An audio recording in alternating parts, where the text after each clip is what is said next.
Pabili po. Ano yon? Pwede pong makabili. Ano?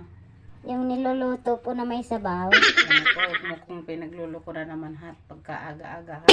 Ay, hindi naman ho kita niluluko Ano eh. yung bibilhin? Pilis ho na sinasabawan. Piles? Ay, ulit pa ho eh. Anong klaseng piles?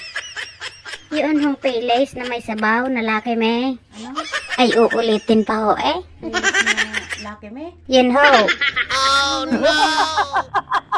Walang gayon ha. Pagka pilis ay pilis lang. Pag laki may laang. Yung pinapasama mo yung gano'n ha. Pwede ho yun. Sinasamahan pa nga ho yan ng itlog. Kasi dapat ay ayusin mo ang iyong pagbilihat. Ako'y